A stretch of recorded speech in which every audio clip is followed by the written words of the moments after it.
Whether you have a new pet or an old one, the holidays can be a very dangerous and stressful time for them. Nash McCutcheon from the Humane Society of Tampa Bay is here with some important tips to keep them safe, and she's brought along some friends with her.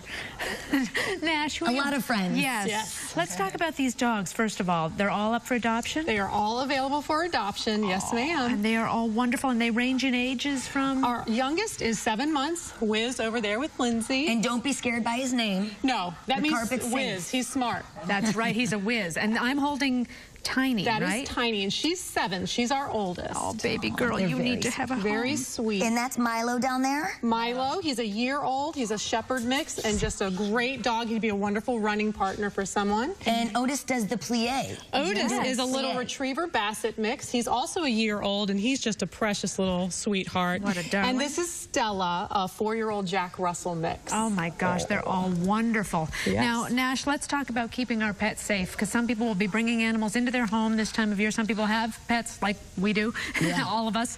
And what should we be avoiding, first of all, with our pets? Well, one thing you just want to be careful of is that they don't have access to getting into the decorations or the Christmas tree. Don't let them be unsupervised around those kind of things, because they can be choking hazards, or they could just ingest something that doesn't sit well in their tummies. So just make sure you're always with them. Make sure your tree is anchored very well, maybe to the wall or the ceiling, so they don't knock it over. Or try to eat the ornaments. Or try to eat the ornaments.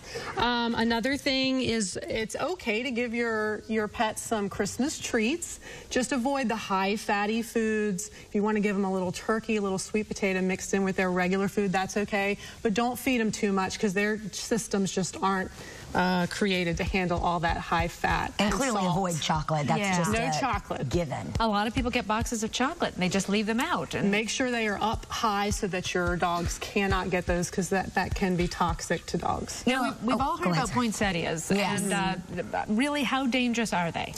To dogs, not so much, but they are toxic to cats. But we don't want our dogs eating them anyway, just because it could upset their system. So make sure any plants like that are out of their reach. And avoid the mistletoe as well. But that should be high up anyway, so it can keep you busy. You know, for a lot of families with young kids, they have stuffed animals and little cars and plastic toys all over the house, and those can be very dangerous for animals as well. Correct, because again, they are choking hazards. And you can kind of think of pets like children. When you have to child-proof a house for a young child, sometimes you need to do the same thing with pets, because they don't know that that's just a stuffed animal for your child. They think that's one of their babies, so they may try to eat that or chew on a car, and that could not go well for them. This time of year also means a lot of people stopping by, lots of visitors, parties. That can be kind of traumatic for some animals, right? It can, especially if you've just adopted and the dog is still, or the cat is still trying to adjust to the new home. So it's best, if you're going to have lots of people coming over, when they come in the door, to have your dog on a leash, or to have your cat restrained so they don't try to dart. And just don't let people crowd in on them when they greet them. Take it slow. It's best to let the dog approach you first. Let them sniff your hand before you just get right up in their face. Yeah, and also if you do know that Santa's going to make a very late night appearance, or try to surprise some of the family members, it could be a big surprise for the animals as well. And that can be scary. What about giving presents, animals as presents? Well, we don't discourage you from doing that, but if you would like to adopt a pet for an adult friend, spouse, girlfriend, we just encourage you to let them pick the animal, because they're going to be making a lifetime commitment to that animal, and you need to make sure that they've picked one that they're compatible with.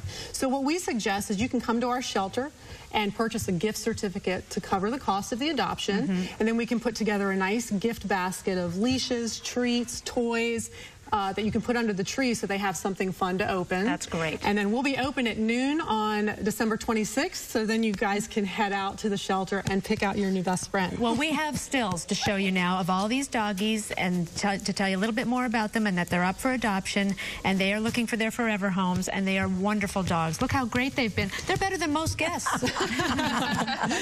It's very true. Nash, always good to have you here. Thank you so much. Thanks for having us. And thanks to you all as well. And if you want to adopt any of these lovable animals, just go to humanesocietytampa.org. All right, a little later in the show, wonderful dancers from the Nutcracker. They're going to be performing for us. We'll be right back.